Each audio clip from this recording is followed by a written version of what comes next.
porque pues no es que les toque, pero pues uno debe profundizar en el tema, ¿no? Entonces, si tengo una hernia discal, si tengo un trauma a nivel de C3, C4, ¿qué puede pasar de ahí para abajo? ¿Cierto? Eso es como lo que uno espera que el estudiante profundice para medio discutirlo en clase. Entonces, ese es el capítulo 6, de ahí pasaríamos a tallo. Por esa razón, hoy de una vez les voy a empezar a avanzar cositas del tallo, en la configuración externa, tanto en cara anterior como en cara posterior. ¿Todos estamos ubicados?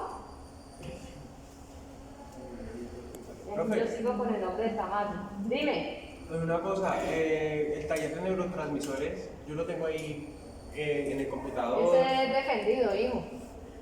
Como es defendido, entonces va para el segundo corte. ¿Está el segundo corte? Claro. Ah, bueno. Porque lo vamos a defender así, face to face. Si usted lo hizo, yo lo confío que lo hizo. Sí, ahí está impreso. Yo sé que lo van a defender. Yo ya hace rato que no recibo ese taller, porque algunos lo hacen a conciencia y otros en la copia. Entonces aquí la profe boba. ¿Sí? No, me lo defiende, lo hizo. Bueno, entonces, ¿qué aprendió? ¿Cuáles fármacos son antagonistas de la adrenalina y por qué? Entonces lo voy a hacer en una forma dinámica en la tómbola. Es como cuando usted va a jugar bingo. Se sacó una balota y la que sacó, usted me da un número y eso defiende. Para que no digan que es que eso no. Y eso pues hasta chévere, porque ve esto como lo renombro aquí.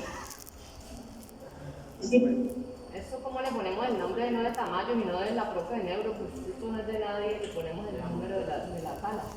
Venían, desanclame esta cosa. Haceme el favor. Ponerle sala 2, esta es sala 2. Son el de los profes. Gracias. Bueno, entonces, ¿dónde me dejaron las medallas? Hazme el favor y me ayudas que... ¿O está más roto que esto? ¿Listo? Yo me voy a caer un tallo, Cabrera, por favor. Bueno, voy a hacer el esfuercito de hoy por la noche, acabar de promediarlos. Y a ver cómo los voy citando. Y a los que vinieron presenciales, ahora de una vez les voy como sacando el parto de ahí. Mis hijos, aquí tenemos la médula.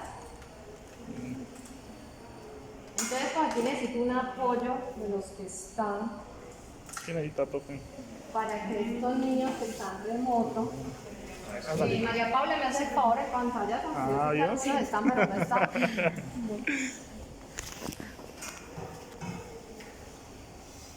¿Será que ahí ven? No traen sillas para ustedes. No, yo todo el día sentado y en esa moto no. Sí, profe, está enfocando bien. Listo. Bueno. ¿Serio? Serio, todo bien. No, yo ahorita voy a hacer la profesora. Entonces vamos con esta médula que yo creo que ustedes ya en el primer ejercicio que tuvimos medio la miraron. Saben que tenemos unas capas meningias, como para que esas capas meningias. ¿Vieron el videito del profe Matamala de la Universidad de la Frontera de Chile? Chéverísimo, ¿cierto? Entonces está muy conservada la médula, por eso lo quise usar. Nos muestra perfectamente con el apoyo del atlas, que ya todos vieron juiciosamente. ¿Cierto que ya abrieron el atlas de Meter? ¿En la parte de neuro? Listo. Entonces, esta capa gruesa, resistente al tacto, que parece un cascaroncito de fruta, es la dura madre. Nos lo describen los textos muy bonita, ¿no? Es una capa que, pues, su tarea es básicamente proteger, de amortiguar, porque tiene que estar en contacto con la estructura ósea directamente.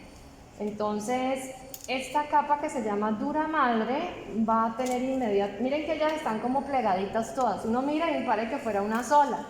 Y son supremamente frágiles. Entonces, así es lo que nos queda de medulita.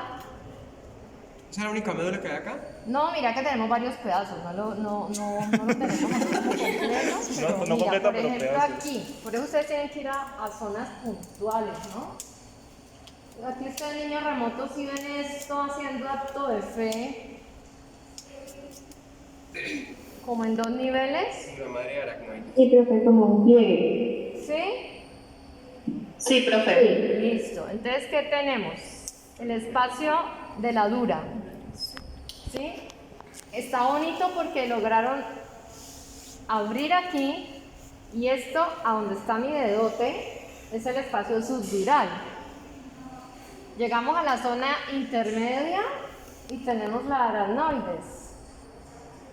Inmediatamente aquí, por eso busco este pedacito, tenemos la zona subaracnoidea. ¿Sí ven como ese vacío ahí? Y debajo de esa zona subaracnoidea ya entraríamos a ver qué estructura. Por ejemplo, en este cerebelo, ustedes ven como una telita de araña, ¿cierto? Muy delgadita, ¿sí? Frágil, que es muy vascularizada, ¿sí? Esta telita bien vascularizada es la pía madre, ¿sí? Entonces, ¿por dónde fluye el líquido cefalorraquídeo dentro de esas 3 capas meningias, de acuerdo a lo que me han leído los que ya leyeron? Oh, en el espacio subaracnoideo, por ahí fluye. ¿Qué cantidad de líquido cefalorraquídeo aloja el sistema nervioso? ¿Cuántos mililitros? Ay, sí, la tasa lo dijimos. Diariamente se recambia, ¿no? Diariamente, ¿por qué? Porque es que por ese líquido cefalorraquídeo, acuérdense que fluyen los nutrientes. Y obviamente las sustancias tóxicas también tienen que ingresar por Cumple la ahí. función de amortiguar y proteger. Sí, de es la otra zona forma. hidrodinámica que permite todo ese intercambio. Entonces, ¿cuánta cantidad de líquido cefalorraquídeo? Jessica, ¿estás aquí en clase? Sí, profe. Hola Jessica, haznos un favor. Buscas cuál es la cantidad de líquido cefalorraquídeo que fluye dentro del sistema nervioso. Y de hecho, cuando se hace la toma del líquido cefalorraquídeo para análisis microbiológico, se toma una máxima cantidad. Juliana, Valencia, Señora profe. por favor búscale a tus compañeros cuál es la máxima cantidad de líquido que se puede tomar en una prueba de PL, porque esa es la función lumbar. Ah, es función, ya. ¿Listo?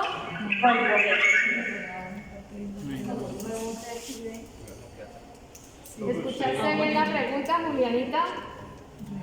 Sí, profe. Listo. Profe, los espacios de aracnoide y sílice después de la sección. Bueno, tú tienes la dura, Sí, sí. ¿sí? Y como aquí está vuelta a nada ya la medulita, entonces busqué el pedacito que estaba medio claro. ¿Qué me hizo? Profe, Dime. ¿es verdad que ese líquido se renueva cada 3 o 4 horas? Sí, permanentemente.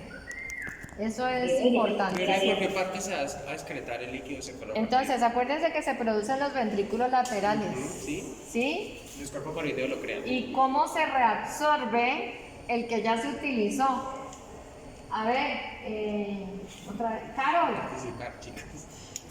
Señora. ¿cómo nosotros eliminamos el líquido que ya cumplió su función, el líquido cefalorraquídeo que ya está viejito? Búscalo. Buenilla. Tan bella. ¿Cómo se? Son juiciosos. ¿No era por la linfa? Creo yo. Drenaje, una parte. Una parte del Una drenaje parte, linfático, sí. Ayuda, ¿no? Uy, no, pero se verá que esa ¿qué se le hizo? cosa, esa médula del video se veía súper bien. Profe, por las granulaciones aracnoideas, ¿no? Vamos, aquí. Que tú estabas preguntando. Es de las que la Entonces, mírala. Es como si estuviera completa, por eso es que en ese video se ve tan perfecto. Entonces tú tienes lo más externo, levantamos, espacio subdural. Después de los romanos. Sí, abajito subdural, como el mismo nombre, ¿no? Subdural, la zona del aracnoide, inmediatamente abajo el espacio subaracnoideo y nos vamos a la pía, ¿sí? No me sacaron el encéfalo, ahorita voy por uno. Hasta aquí vamos, ¿no? ¿Cierto que ya estamos buscando, Cristian? ¿Le traigo un Listo, cefalo? profe, ya ¿Le encontré. traigo un encéfalo? Cristian, ¿estás haciendo la siesta? No, profesor, aquí pendiente. Bueno, Cristian, haznos un favor grandote.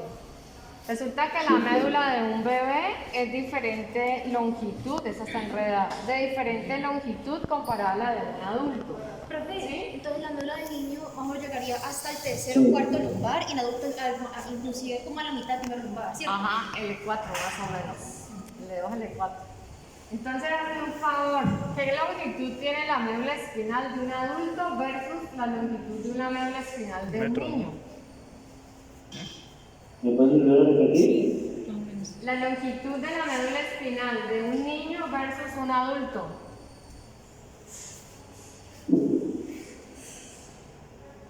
¿Listo? ¿Sí, señora?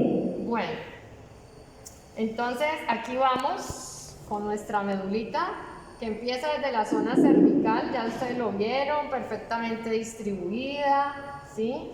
Al lado y lado entonces tienen los nervios espinales o nervios raquídeos, que aquí no quedan sino lo que un día fue, pero ustedes vean cómo se observaba de perfecto.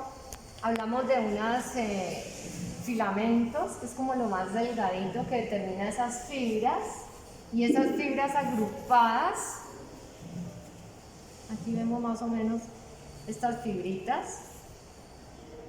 La comparación es grotesca, pero cuando pensamos como en carne deshilachada, esas son esas fibras que agrupadas ya nos determinan cordones, ¿sí? Cordones nerviosos, y esos cordones se empaquetan y nos determinan los tractos, que es lo que ustedes ven en la periferia, en un corte que aquí pues obviamente como la médula está destrozadita, pero si estuviera más fresca a este nivel, ¿sí?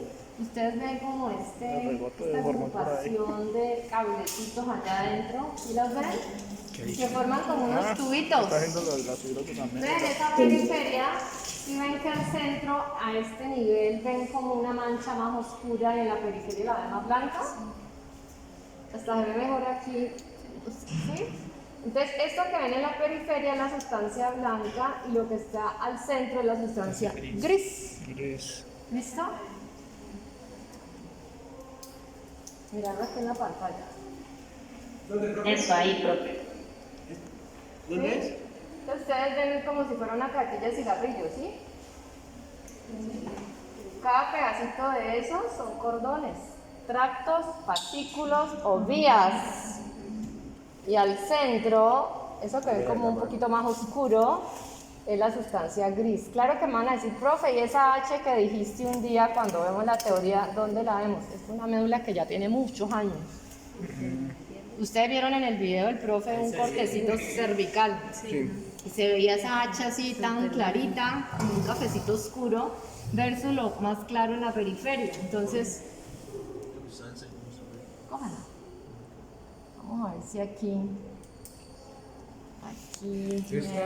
Este tiene cerebelo, ¿eh?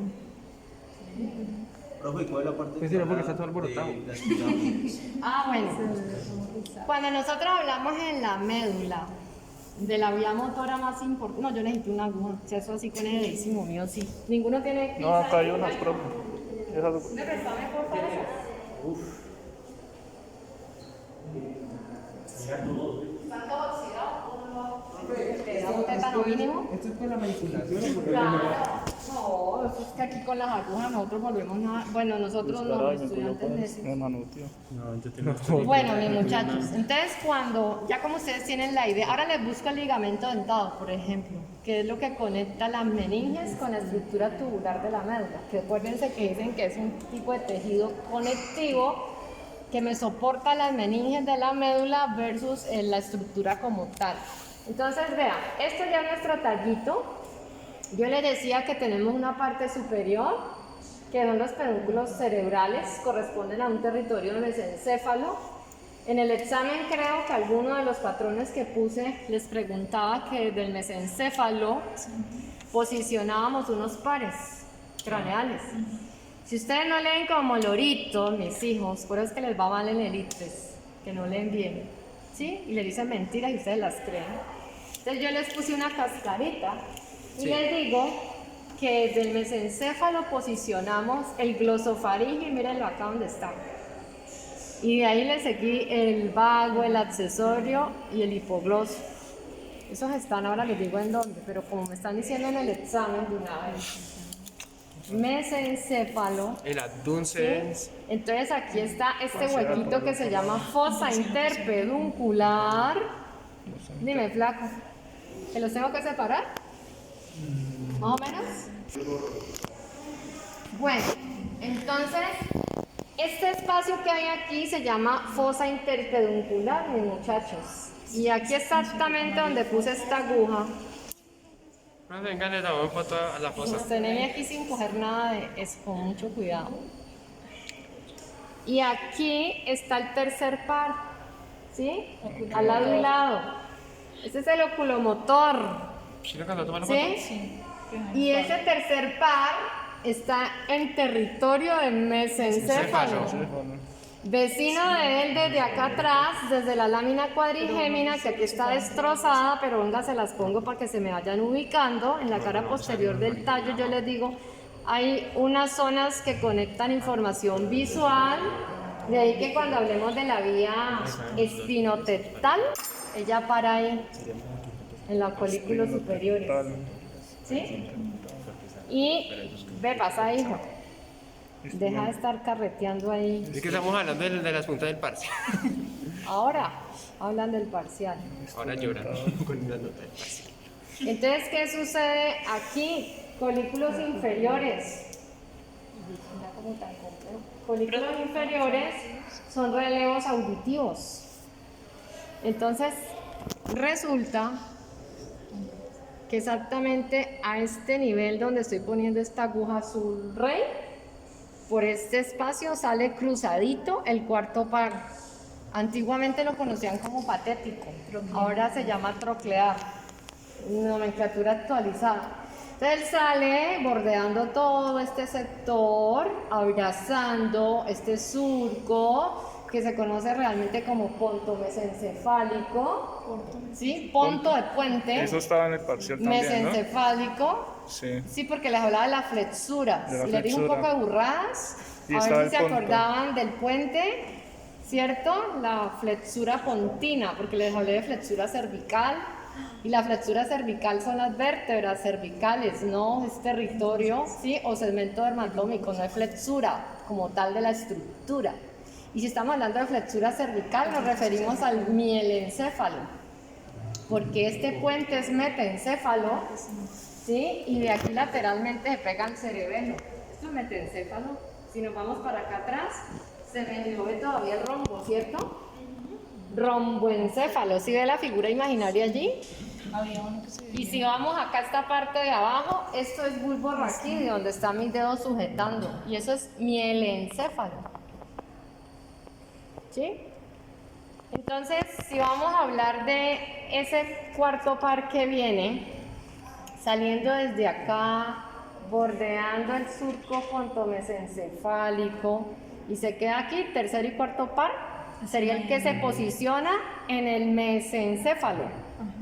No ese, y además, como para ver si leían bien, les puse la opción A igual a la B. O sea que les quedaba solo dos opciones por discernir. ¿Qué fue lo que yo le dije a usted? Sí, que tú lo dijiste en el examen, porque En voz fuiste a altísima, preguntar allá en voz alta. Todo el Entonces, mundo la voz la última les decía, si no estoy mal, trigémino, pues trigémino está aquí, en la zona pontina. Entonces nada que ver, trigémino y no me acuerdo qué más cosas les dije. Por lo tanto, si usted me respondió glosofaringeo, accesorio, vago, No, eso no era. se la valí, aunque no era. Porque si usted me iba a responder adecuadamente, lo que me tenía que tachar era mesencéfalo y ponerme mielencéfalo. Profe, pero ¿cómo así que yo tengo que corregir la pregunta? Pues se supone que es que usted es el que está siendo evaluado y sabe leer muy bien las preguntas. Va a dar unas buenas respuestas, mis hijos. Entonces se queman en nada. Un examen tan simple de lógica, porque no me salió de la embriología del sistema nervioso, no les pregunté en histología, nada, o sea, nada les pregunté del otro mundo, ¿sí? Embrión más duro. Y de los artículos, el que fue juicioso y se leyó los artículos, Sí. medio entendió, ¿cierto? La parte de dorsalización de la médula y la parte de ventralización y unos genes, unas estructuras proteicas que mapean los genes. Y lo dieron en clase. Y eso lo discutieron antes del parcial. Entonces no me digan que fue Sí, de las- hubo bueno, preguntas que usted hizo que acabamos de discutirlas. Entonces Entonces, si están atentos, mis muchachos. Bueno, ya les dije mucha gallina. Entonces, era una de las respuestas. Mis hijos, tenemos el tallo en la cara anterior. Pónganle cuidado. Tienen 3 regiones. Estos piecitos de acá son los pedúnculos cerebrales donde ustedes están. Yo creo que esa cámara es mejor que alguien la sostenga, ¿no? Ahí. Venga, ahí, la pongo a trabajar gratis. Suelta la cámara del cabezal. ¿De dónde? Espérate que ya no me acuerdo dónde es que la aflojamos. ¿De aquí? Sí, Hay que ver que lo poníamos con tamaño de la espacio. no me deja trabajar. Sacamos Saca esto. ese trípode. Hay que hacer un trípode ahí que eso no deja trabajar. Eso. Eso, y tú te acercas ahí para yo no estar moviendo la estructura y que ellos puedan básicamente eso. Entonces, mis muchachos, ¿van bien ustedes los remotos? No, que se está preguntando. Sí, profe. Bueno, Cristian. Aquí no se pregunta. Entonces aquí tenemos los pedúnculos cerebrales. Miren que tenemos unas fibras y hablamos de 3 tipos de fibras en sistema nervioso. ¿Se acuerdan estas que están subiendo como una fuente luminosa? ¿Cómo se llaman?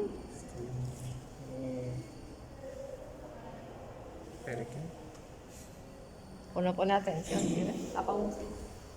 Fibras de proyección, yo les decía, ellas suben. Ah, sí. ¿Sí? Y cuando nosotros estamos hablando de la información sensitiva de la médula, les voy a contar un cordón blanco lateral. Es esto donde estoy. Sí, porque esto es motor, ¿cierto, profe? Sí. Podría hablar un poquito más alto, es que a veces se le escucha como lento.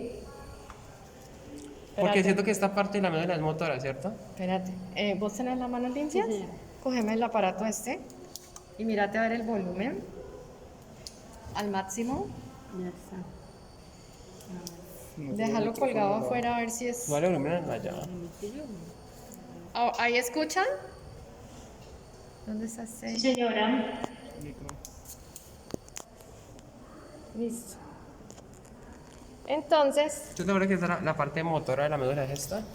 ponle cuidado que suben, ¿no? La información sensitiva sube. Y ahora entonces les voy a decir un poquito en clase que tenemos tractos como espinocerebeloso anterior, espinocerebeloso posterior, espinotetal que se queda aquí. Esos son reflejos visuales. Ante un estímulo sensitivo tú mueves los ojos, abres y cierras los ojos inmediatamente. Está el espinolivar, ese espinolivar llega aquí, miren, estas son las pirámides, ¿sí? Importantes vías motoras.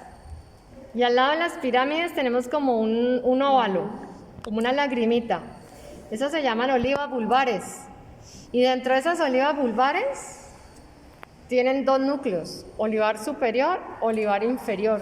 Entonces nos hablan de una vía espino-olivar. Entonces viene de la médula, chun, chun, chun, y para aquí. Esa se correlaciona mucho con el octavo par craneal. Eso es posicionamiento y equilibrio, ¿sí? Y también tiene información auditiva. Entonces, olivas superiores, olivas inferiores dentro, ¿no? Y nos dicen espino-olivar. Aquí se queda, en la oliva se queda esa vía. Es una de las más cortas. Es sensitiva. Nos hablan de los cordones posteriores y nos dicen cordones posteriores. Eso es información que viene desde la parte lumbosacra hasta T6. Es decir, todo lo que es extremidades inferiores, zona pélvica hasta T6, esa información viaja por este cordón. Se llama fascículo grácil. Y estas fibras llegan y terminan aquí en un núcleo que se llama grácil. Más lateralmente nos dicen fascículo cuneatus o cuneiforme, porque es que lo que va por encima de T6, zona torácica, extremidades superiores y cuello, va por esta vía. Es como cuando usted va por una autopista que tiene 2 carriles. ¿Sí? El fascículo cuneiforme se va a encargar de lo que está por encima de T6. Y termina en el núcleo cuneiforme o cuneatus, como le dicen otros textos. Y miren que más lateralmente, usted dice, yo no veo nada allí, eso es como los flancos, lo lateral, ¿sí?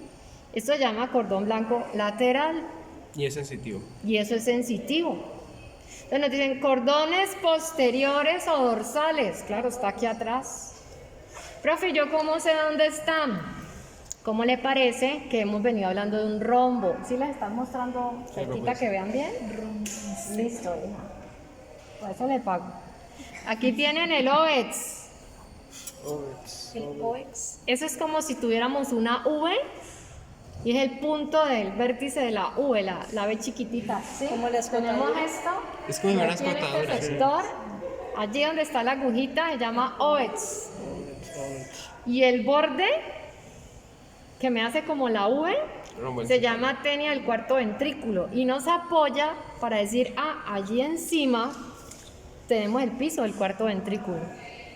Y justo en ese territorio del piso del cuarto ventrículo, aunque ustedes no me lo crean porque aquí no se ve tan claro como existen los núcleos del vago y los núcleos del hipogloso encima. Entonces nos dicen trígono para el vago y trígono para el hipogloso. Me refiero a este territorio, mis muchachos. Aquí. ¿Cómo nos apoyamos? Esta V chiquita que ya está cerrándome este rombo aquí, ¿sí? OEX. Esto es un surco que recibe el nombre de medio posterior. Y ahí yo ya sé que al lado y lado tengo el fascículo grácil y más lateralmente el cuneiforme. ¿Sí tienen ellos la...? Sí, ¿Están viendo bien mis hijos remotos?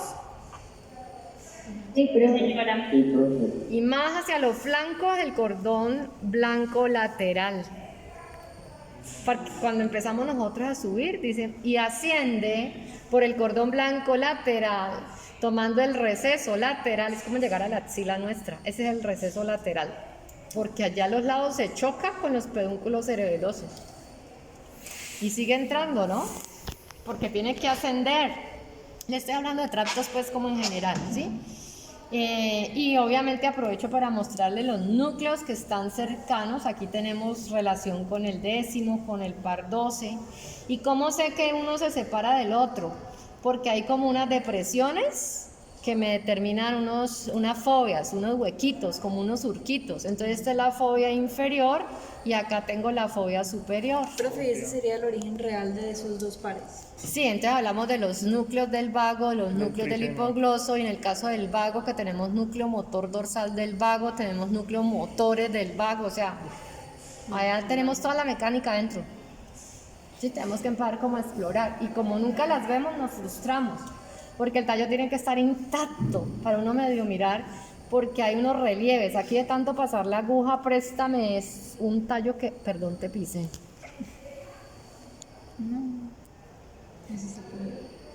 En fotos los tenemos muy bonitos. Acerca para que ¿Y yo ese es el vea. color real del tallo Sí, o con, claro, la, ese es o con el la color, química? no, ese es el color. Entonces mira, aquí por ejemplo se ve bien el núcleo del fascículo grácil. Eso es como una Sí, protuberancia que se ve eso, ahí. son como montañitas que usted empieza a ver aquí en alto relieve. Bien. Y resulta que aquí usted ve como unas rayitas, acércalo para ver si ellos lo ven mejor. Eso, unas rayitas horizontales que se llaman estrías acústicas, ¿sí? O estrías medulares. Y por estas estrías acústicas o estrías medulares manejamos información auditiva. ¿Sí? Y seguimos subiendo. Entonces, ¿qué es lo que hacemos? Como un cuadrante, una línea imaginaria. Entonces ya hablamos un poquito de las estrías acústicas hacia abajo. Ahora vamos de las estrías acústicas para arriba. Y yo les decía, aquí tenemos unas columnas que son territorio del sistema reticular. Y van unas columnas de Raffet y unas para locus cerúleos. En estos espacios aproximadamente tenemos esos núcleos. Y es que hay un surco que se conoce como surco limitante, ya cerquita de la fobia superior. Y ustedes me dirán, ¿y para qué tanta cháchara? Aquí cerquita tenemos un territorio para el séptimo par, eminencia facial, que ahora se llama eminencia media, eminencia medial. Eso, allí vamos a tener cerquitita núcleos para el séptimo par, si tenemos fisioterapeutas por aquí. ¿Sí? Y resulta que en esa convergencia, más o menos a ese nivel, hay una pilita que se llama lemnisco medial y lo vamos a necesitar porque cuando vamos subiendo con esas vías sensitivas, voy a quitar estas agujas para que se me ubiquen en ese sector. porque lo que les dije son correlaciones anatómicas para que entendamos que en este momento llego aquí a hacer un alto en el camino, en el lemnisco medial. Otros textos te hablan del lemnisco lateral. Lo que pasa es que allí tú tienes como el túnel cuando vas para Buenaventura.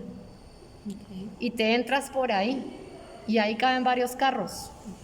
¿Sí? Entonces por ahí tú subes y llevas vía de información de dolor y de no dolor. Y cuando tú llevas información de no dolor, te vas por la vía espinotalámica anterior. Porque que yo te toque te duele, pero que yo te pellizque te molesta. Entonces, si yo te pellizco, esa no es la espinotalámica anterior. Te vas por la espinotalámica lateral. Y otra cosa es cuando yo te roce la piel del rostro, u otra, cuando tú te comprometes la piel del rostro, porque la sensibilidad de la piel del rostro te la da el trigémino, quinto par, con 3 ramas. Entonces, ¿qué sucede? Esas 3 ramas capturan esa información, dolorosa o no, ¿sí? Digamos que es dolorosa, entonces te la manda por el lemnisco trigeminal. Profe, ¿cuáles fueron las Y ramas? todas confluyen, las del trigémino son 3, B1, B2 y B3, la oftálmica, la maxilar y la mandibular. No, pero estás... Estaba ¿Listo? confundiéndolo con el facial, perdón. ¿En serio? Bueno, entonces, ¿qué sucede allí? Niños, ¿están allí bien o perdidos? Abdominal y cervical. Yo les tengo una tareita que no me he olvidado, ya la vamos a preguntar mis muchachos. Es que sí, o sea... Entonces, ¿qué sucede allí? Cuando entramos por ese túnel vía Buenaventura, pues hay varios carritos. Y usted verá si se monta en el doble troque ese que va cargado o se va en el vehículo suyo más liviano. Depende de las necesidades de su familia, ¿cierto? Entonces, aquí la vía de dolor es exclusiva espinotalámica lateral. Entonces, coge el lemnisco lateral. Si es la de no dolor, el lemnisco medial. Entonces, normalmente los textos nos muestran allí una batería, una pilita, y nos dicen lemnisco medial. Por ahí se tienen que meter todas las fibras sensitivas que vienen por la vía espinotalámica, tanto la lateral como la anterior. ¿Cómo dijo? Lemnisco. L-E-M de mamá, N de niño, I-S-C-O. Lemnisco. Entonces, ¿Hace lo que es toda la parte sensitiva? sí, esa es una parte obligatoria para subir fibras que van de la vía espinotalámica lateral, espinotalámica anterior, ¿sí? Espinoreticular, porque es información sensitiva. Bueno, de allí vamos para el tálamo. Tenemos que subir esa información, no nos podemos quedar allí. Entonces vamos al tálamo, ¿sí? ¿Qué me puede repetir, por favor? Usted está diciendo que para el lemnisco lateral era una vía para... La vía de dolor, casi me voy aquí. Es la vía de dolor, mija. ¿Sí? Entonces, todo lo que me va a manejar los corpúsculos nociceptivos. Gracias. Eso no te va a decir, ¿no oíste? No lo hice por eso. Mentira, tú sabes que es por molestarle la vida a veces. Bueno, así me caigo menos rápido. Sí, sí, señor. Entonces, miren, vamos por ahí y continuamos. Ah, bueno, porque es que una cosa es que la vía de la termoalgesia. Esa vía de la termoalgesia es la espinotalámica lateral. Esa es la que me va a llevar todos los estímulos nociceptivos, calor, frío, sensibilidad profunda, ¿sí? Pero esa sensibilidad al tacto suave, ¿sí? Esa información propioceptiva, estereoceptiva suave, va por la espinotalámica anterior, por el lemnisco medial, ¿sí? ¿Ahora sí? Vamos con la agujita que está en el lemnisco, porque vamos subiendo por la vía, ya vamos para Buenaventura. Espinotalámica. ¿Cierto? Sí, esa, y está sosteniendo vascularización ahí. Ajá, que es la mayor parte de vascularizada. El drenaje venoso. Ajá. Ah, esa Espera, empezamos con el seno sagital. Pero vea, hijo, acá estoy en otro lado. ¿Qué se presenta? Entonces, subimos a buscar el tálamo, mis muchachos. Présteme ese tallito con cachos, porfis. Esto que ustedes ven hinchadito aquí son los tálamos. Hija, buen pulso. Está muy joven para que esté con Parkinson. Bueno, Entonces, estas masitas bonitas aquí, como un caparazón, son los tálamos. Cada hemisferio tiene un tálamo. Y esto es una zona de relevo. Aquí sí o sí paramos. ¿Listo? Todo se integra, menos la vía olfatoria. Porque la vía olfatoria embriológicamente se define primero. ¿Sí? Pero el resto es responsabilidad parar aquí. Entonces, ¿qué necesitamos? Tocar unos núcleos que me van a amplificar ese dolor para llegar a la ruta final. Entonces, buscamos los núcleos ventrales posterolaterales. Esos núcleos ventrales posterolaterales nos indican que los cables que llegaron allí traducen dolor. Y de allí continúa la corteza cerebral. Préstame ese encéfalo, porfis. Entonces, primero vamos viendo nuestro cerebrito, que tiene, como les decía, 2 hemisferios. Vamos mirando que tiene muchos giros y unos surquitos. Entonces uno mira, obviamente ustedes así de primerazo dicen, pero ¿cómo hace? ¿Sí? Entonces hay 2 rayitas que son como simétricas hacia la zona media, bien centralizadas. Ese se llama el surco central o surco de Rolando. Entonces yo lo sigo, sencillamente yo digo, está aquí. Surco central propio. Sí, entonces lo sigo. Trin. Y bajamos. Sí, se ve muy marcado. Perfecto.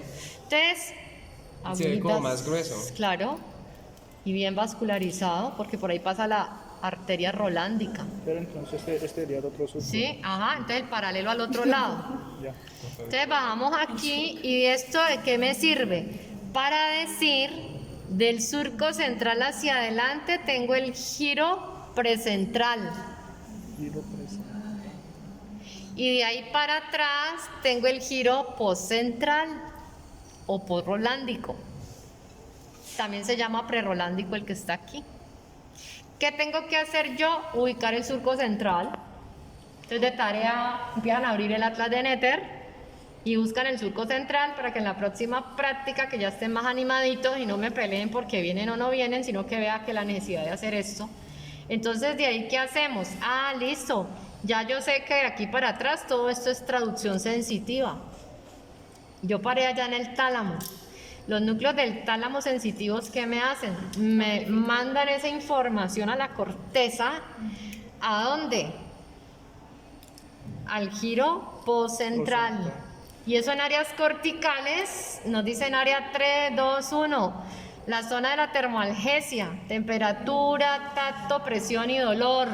Aquí lo traducimos. ¿Listo? Ah, pero es que también al tacto yo puedo decir texturas. Eso es suave, o eso es duro, o eso es lo que sea.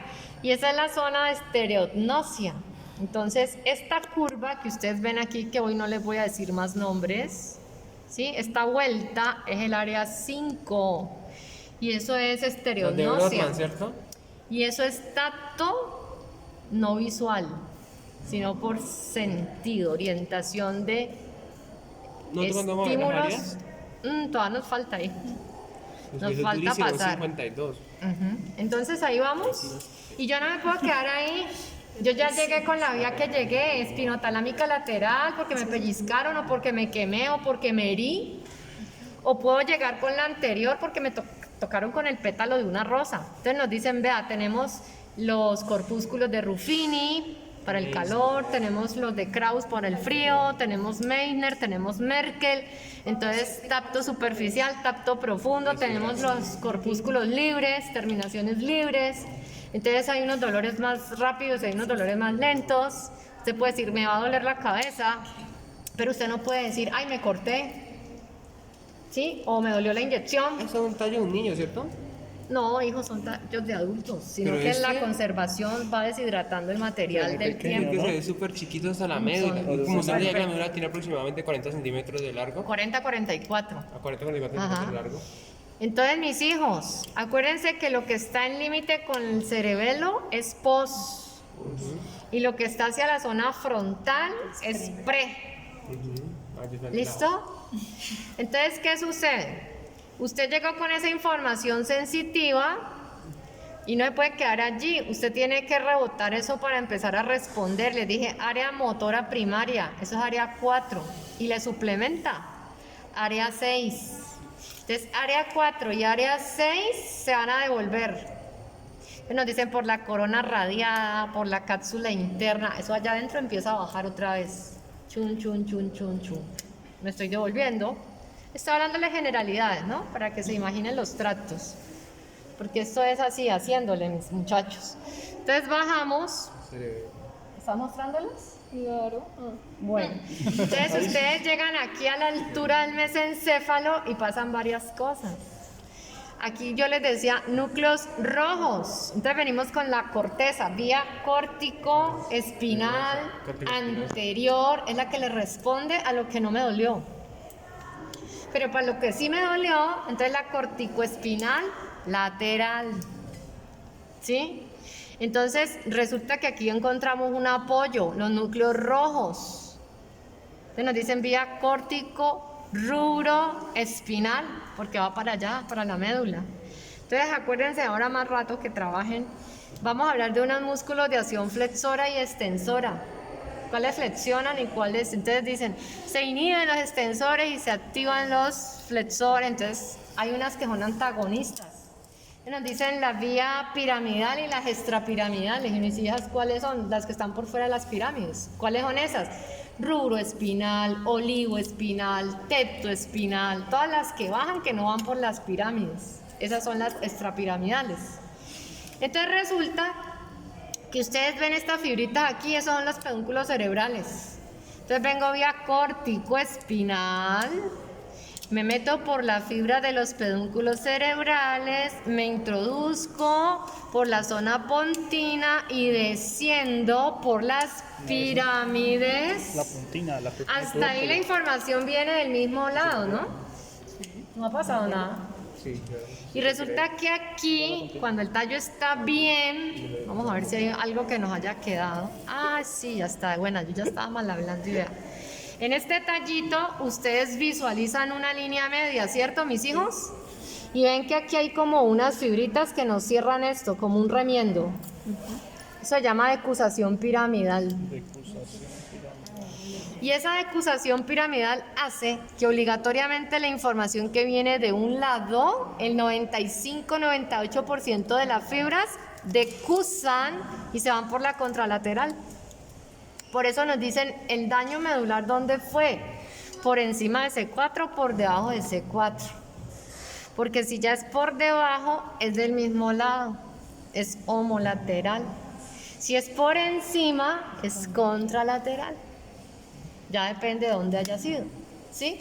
Por eso se hablan de isquemias y eventos vasculares a nivel cerebral, y eso, si fue el evento en el hemisferio derecho, la parálisis va al lado izquierdo, ¿sí? Pero si es en médula, por debajo de la decusación, es del mismo lado. Ya pues. ¿Sí ve? Que esto es muy bonito, ¿bien? Eso son horas de sentarse aquí a ver si es verdad. Y el 2 al 5% de las fibras, que son pocas, de la mayoría, que en este caso es la vía piramidal, van ipsilateralmente, pero es poco significativo porque son muy pocas las fibras. La mayoría de este tracto decusan las pirámides y de ahí va para abajo. Entonces, cuando yo les empiece a hablar de las pirámides, mírenlas aquí, hacia el territorio del bulbo raquídeo, al frente del tallo, al lado y lado de un surco que se llama medio o medial anterior. Luego tenemos nuestras olivas y ellas se demarcan entre dos surcos, preolivar y posolivar. Profe, yo le encontré que se llama retroolivar, claro, depende de la bibliografía que hayas buscado, porque también en la nomenclatura antigua se llama retroolivar. Y de ahí seguimos con el cordón blanco lateral, el cual finaliza en el receso lateral, en zona limítrofe con territorio del vestíbulo coclear, que es el octavo par que está aquí. Esto es bien bonito, mis hijos. Yo solo quería que ustedes vieran en general, pues cómo vamos a funcionar con esa médula. Ahora les busco el ligamento, que vean la caudequina, que vean los ganglios raquídeos o espinales. Preguntas de allá, yo sí les voy a hacer. Entonces, una era Esa. Esa que tiene bien la caudequina. Y el filum, mírate. Entonces ustedes sí visualizan que ella termina como en un conito. ¿Ya me están volando? ¿Quién se me voló? Profe, eso pasa en la mano no se ve muy bien porque la saca un poquito. Uy, yo con eso. Espérate entonces, yo te quito esto para que vean ustedes el tubito. Si ven que se va estrechando, ¿no? Esta es la que en mejores condiciones está. Dice las agujas. El instrumentador, no. Entonces miran, acá que el profe yo le hago una corrección porque él siempre habla del cono medular. Entonces tenemos que tener en cuenta que lo más gruesito es el epicono. Ah, el epicón. Y lo más puntiagudo que ya se pega del filum es el cono medular. O sea que esto, Giovanna Daniela Fernández, Profe, dime aquí en qué sector estoy. ¿Estoy en el epicono o en el cono medular? en el cono medular. Listo.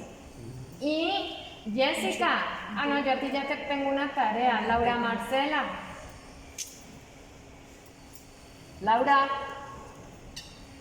Laura Marcela García. Señora. Hola. Laura, dime, esto que estoy sujetando aquí con este alfiler, ¿cómo se llama? Eso sería. ¿Cómo se llama, pues? Nos dicen que puede ser una prolongación, o de hecho se considera como una prolongación de pia madre. ¿Qué señora? ¿Y entonces cómo se llama? ¿Eso es lo que todo esto es de la madre? Uf. Ya te ha hecho usar el ojo. A ver, Laurilla. Yo pues, ustedes dos. Ya ponía papollo. Que me decía que me parecía un nido de ascaris. ¿Ni ascaris? Son parásitos. Ah, ya pues. No, No, pues buena forma de recordarlo. Pues a uno le quedan en la memoria las sandeces que ustedes dicen. Claro, eso. Sí. Sí, claro, sí. Y así le gusta. Entonces una serie de filamentos sensitivos que me determina un manojo de nervios que son libres e independientes del filum terminal. ¿Cómo se llaman esos? Edwin. No, profe, la verdad no sé. Ay, Edwin, te cogí haciendo la siesta. Esa no es la caudequina. Profe, la verdad no sabe decir, no lo entiendo. Bueno, hijo, vaya estudiando. ¿Yo no? Marian. ¿Cómo es que llaman los parásitos? Sí, profe. ¿Qué te parece esto que tengo sujetado aquí? Muchos filamentos, muchas fibras. ¿Cómo es que llaman los parásitos? Ascaris lumbricoides.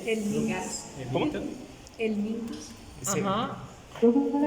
Que tienen como. Esto que son tengo en mi parecidos como dedo. cucarachas. ¿Cómo se llama? ¿Sí de pedas? Un manojo de nervios. El mintus es un gusano. Por eso, lo que ya. A ver, Marian, ¿qué hay ahí? Por eso no son los filamentos de la raíz dorsal. No, hija. ¿Quién le ayuda a Marian? No. Natalia. Natalia, Señora. ¿esto que tengo aquí qué es? Ay, sí. Sí, ya me Está en la zona lumbosacra. No sé decirle, Esa profe. forma de recordar las Bueno, y cosas. si yo te muestro esto, Esa forma de recordar las cosas. mira dónde se mete. Uy, no. Imposible, pues, sí. No sabe. Míralo aquí. Y mira este sacrocoxis y se introducen, porque hasta allá llevan inervación, Saprocochis. se introducen en esa parte, pero mira como ellos forman una cantidad de hecho, ay, le digo el nombre. Ellos se juntan toditos, mira. Pura carne. De ahí sale el plexo lumbosacro. No, Cristian. ¿Está pasando en la cola de caballo? Ah, Laura, despertaron. ¿Esto es la cauda equina o cola de caballo, mi muchacho? ¿Sí? Profe, ¿y esa comprende toda la médula hasta el sacro? Hasta donde, claro, hasta ya tiene que llevar inervación. Mira cómo, pues aquí no podemos porque ¿Y dónde ya la están los tenemos. nervios? Los, mira acá.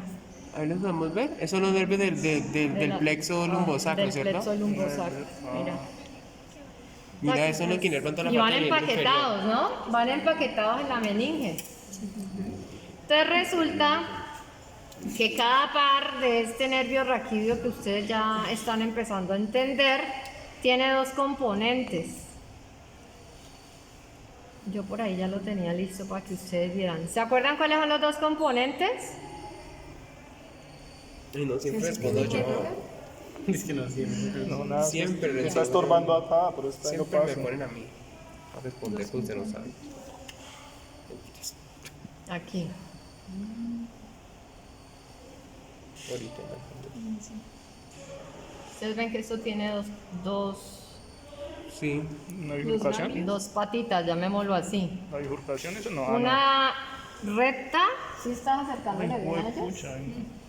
Igual eso yo lo tengo en fotos, no me preocupen que lo voy a poner a trabajar, no pueden.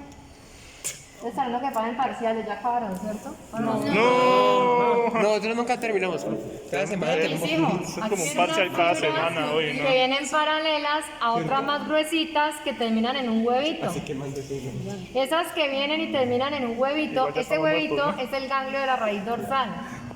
Entonces, profe, serían preganglionares y posganglionares. No, aquí todavía no, simplemente estamos hablando que el nervio raquídeo o espinal tiene dos componentes, uno motor y otro sensitivo. ¿Y qué inerva, profe? Ganglio de la raíz dorsal, Se escuchan recortado. ganglio de la raíz dorsal o ganglio espinal. ¿Y qué inerva? ¿Qué inerva? Entonces, ¿qué sucede aquí? Cuando yo tengo este ganglio, estoy trayendo información aferente, eso es como una antenita que manda la información. Si es vía de dolor, Eso iba a decir la yo. mete por el fascículo dorsolateral o tracto de Lissauer. Y de ahí nos pasamos a la lámina 1-2 de las De la astas corteza dorsales neural. para llegar hasta más o menos la lámina 5-6, donde hay unas interneuronas, y proyectamos a la lámina 8-9 para estimular la acción flexora o extensora de la neuroplaca. Ok. Y salimos vía eferente, son las láminas de Reset. Todo lo que está dentro de la sustancia gris. Que Y ahora ahí no pues está vamos la a ver. parte de la corteza que es donde se hace lo del dolor. Pero en allá arriba, allá al que le toque, por donde la entregamos por esos cordones posteriores. ¿Sí? Que eran los Porque cordones nosotros, blancos, algo una así. cosa es cuando usted tiene un estímulo en el dedo del pie derecho Pues entra este tubo y se va por el cordón otra cuando usted tiene un estímulo porque le dolió el bíceps. Ese es otro nivel, en otra región. Entonces, por esos elementos que nos van guiando por los dermatomas, cogemos la información. Entonces, si la información viene desde lo más distal hasta T6, va por el fascículo grácil, entramos, ¿sí? Y si vamos de T6 por encima, vamos por el cuneiforme y la entregamos a quien corresponda. Por ahí la subimos. Y también nos apoyamos con el cordón blanco lateral, ¿sí? Entonces miren los caminos, tenemos varias autopistas. Y para devolvernos, entonces tenemos las pirámides. ¿Listo? La vía motora. La importante vía motora, la vía piramidal. ¿Listo, mis niños remotos? Ahí van. Están perdidos. Entonces hemos dicho la cantidad de líquidos cefalorraquídeos. Se la puse a Jessica. Me dice que la producción diaria de líquidos cefalorraquídeos Ajá.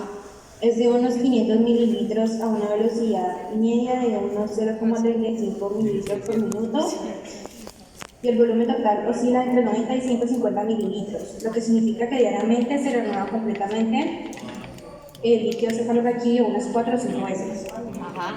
Y por curiosidad, ustedes leyeron, mis hijos, cuando se hace una punción lumbar, ¿qué es la máxima cantidad que nos extraen para análisis microbiológico?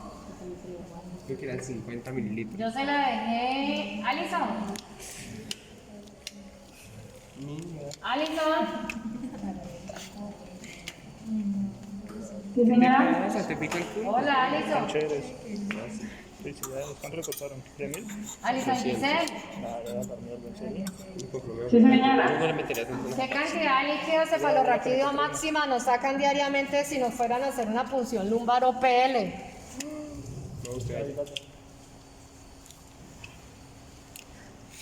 Yo pensé 600 mililitros, te lo juro, yo tenía en mi mente 600. Por 100 mililitros, y eso me hace pelar. Más o menos ubicado, ¿cierto? Para empezar como a entender la médula. Unas 2 clases de médula con tallo. ¿Listo? Qué Cara bastante anterior del información. tallo, cara posterior del tallo. Ustedes ven aquí unos ojitos, mientras mi hija me busca ya cuánto líquido nos sacan. Ustedes ven una mancha gris aquí. ¿Sí? Ese es el locus ceruleus. Locus, de loco. ¿Sí? Importante vía noradrenérgica. Acércasela para que tus compañeros la puedan ver. Tú eres mis ojos ahora aquí. Cuando el material está más fresco se ven más claros. ¿Sí? Y más lateral.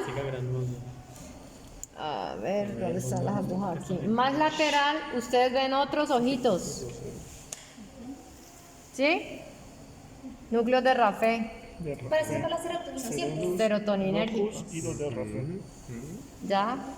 ¿Cómo se apoya uno? Mire, eso allí está cerca, la eminencia medial, los colículos faciales, el surco limitante, la fobia superior, esto es área de cuarto ventrículo, y ahí en ese espacio pasa también el lemnisco medial. Entonces más o menos apoyamos esos núcleos con territorio del sistema reticular. Por eso les digo, el tráfico es alto aquí. Horrible. Eso somos. ¿Sí? Niveles de conciencia, porque ahí luego les voy a decir que serotonina, noradrenalina, adrenalina y acetilcolina la necesitamos para la vía simpática y parasimpática. ¿Cómo les parece? Para saber que estamos vivos, que no estamos vegetales. Yo era un excitatorio, otro un inhibitorio. Entonces desde allá tenemos que comunicarnos con eje reticular para estar alerta o no, porque también necesitamos estar relajados, descansando, recuperación física y mental. Esos tiempos de dormir son sagrados. Deberían los profesores entender eso. Sistema reticular. Pero no. Y puede una persona con apnea fallecer en una apnea de sueño. Porque hacen paro. ¿Sí? Profe, hay personas que tienen problemas solamente para no. Ya te respondo. ¿Por qué? Porque este territorio es cerquitita del bulbo. Y como aquí hay sensores y hay varorreceptores, se regula también presión arterial. Que usted decía que cuando hay una afectación ahí se afecta la presión. Deprime, o sea, descompensa tanto el sistema reticular, ya puede entrar en nivel de inconsciencia. Y no puede ni siquiera ya respirar, ni ventilar y perfundir fácilmente. Por ejemplo, se puede repetir la pregunta que me hizo, pero la verdad no sé. Ya les dije. Yo te pregunté cuál es la cantidad máxima de líquido cefalorraquídeo que se puede extraer para una punción lumbar. 500.000 pesos a tus 20. Cuéntale, sí. Yo leí que se podía extraer de 30 a 50 mil. Máximo. Lo ideal sería unos 15-20. Con 15-20 mililitros sería suficiente. Y cuando hablamos pues como, porque el examen no es un examen común, se hace por necesidad, se toman 3 viales y en cada vial se colocan unos 8 o 10 centímetros. Pues yo he visto que el líquido cefalorraquídeo Máximo 15, pero con 30 porque 10 en cada tubito es suficiente para hacer la prueba. Yo he visto que el líquido cefalorraquídeo es como amarillito y cuando sale con colores oscuros es porque hay una infección o hay Cambia de algo. tonalidad, Ajá. es mal síntoma, es un pronóstico así visual que no es bueno para el médico. Que se ve turbio, tendría que ser Turbio. amarillo. Como la orina, clarito. Ajá, es. ¿Sí? Por eso se dice que es transparente, claro. Tú ibas a preguntar algo, hijo. Sí, que ahí donde están los comandos de la respiración. Sí, en el bulbo raquídeo, mis muchachos, tenemos centro de regulación cardíaca. Allí, de hecho, está posicionado el vago. tenemos actividad respiratoria controlada, o sea, el reloj de control respiratorio está aquí en el bulbo raquídeo. Pero cuando se afecta, también se afecta toda la ventilación. Hay varoreceptores aquí, ¿sí? Y tenemos... Profe, por ahí viaja también el que estimula el diafragma para la... Claro, por esas y el nervio frénico tiene conexión. Claro. Ajá, y como hace parte del control en el plexo cervical también para la... Entonces, un compromiso aquí, el daño es total e irreversible. Por eso, entre más alto, ya que estamos hablando de nuestra médula, como hablamos del foramen magno, atlas, axis, Sí. y de ahí, esa es atlas vértebra 1, axis vértebra 2, de ahí 3, 4, 5, 6, 7, estamos tocando este sector. Entre más alta sea la lesión, más riesgo hay de comprometer la vida, porque estamos vecinos del bulbo raquídeo. Entonces, si estamos hablando de este sector aproximadamente, ya te dejo hablar, hijo.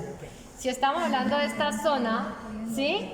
Hagamos de cuenta pues los segmentos cervicales más altos, de C3 hacia arriba, chao. Profe, Síndrome de latigazo, por ejemplo. Por ejemplo, cuando una persona, que yo lo vi con el profesor de anatomía general, decía que cuando una persona se suicida, se cuelga, lo que se parte es el diente del axis y afecta la parte de la médula, y por eso mismo es que la persona se mueve. La comprime y la segmenta. Entonces se habla de sección medular completa, hemisección medular o bronce quad. Y precisamente por eso se muere, porque por la compresión, porque no hay suficiente irrigación y e hipoxia. inervación. Entonces, como no funciona nada de eso, la persona se muere. Incluso deja de funcionar toda la parte del cuerpo y simplemente siente el dolor de allí. Y una de las muertes rápidas. Pero yo creo que cuando alguien, digamos, se decapita, aún quedan estímulos faciales. Después de como Que son reflejos. Quedan los reflejos. Quedan reflejos y por un tiempo también. Igual que con el brazo. Hay gente que corta el brazo y queda todavía los nervios moviéndose por el potencial eléctrico que tuviera. Y hay denervación, ¿cierto? Para que ustedes vayan como mirando, de cerebración y de corticación son dos términos muy similares, pero hay uno más crítico que otro. Y esos son niveles de conciencia postraumático, ¿no? Donde a pesar de que quedan los reflejos, ya no hay nada de rehabilitación del paciente desde el punto de vista neurológico. Entonces, aunque digamos que se mueve, que está sintiendo, el paciente ya está en un estado crítico, donde signos vitales, por ejemplo, la reacción pupilar, el reflejo fotomotor, que es valoración de pares, no responde, o el paciente tiene la pupila midriática completamente, o tiene una pupila midriática y la otra miótica. Esas son pupilas anisocóricas, no están iguales. Entonces no es bueno tener las midriáticas juntas o mióticas juntas o anisocóricas, porque no es normal. Eso está indicando que hay un deterioro neurológico severo, ¿sí? Mis hijos, yo he hecho mucha carreta y en la calle tengo otros niños. Entonces, hazme el favor, María Paula. Todavía no hemos terminado con ustedes los remotos. Y ustedes, como están remotos, mis niños, tienen tiempo por la noche antes de que vayan a dormir, de que vamos socializando notas. Y si tienen dudas, mañana estoy un rato acá para que vengan a pelear. Que yo sé que más bien me quedan debiendo que yo ustedes. Bueno, mis hijos, venga, María Paula, me toma aquí.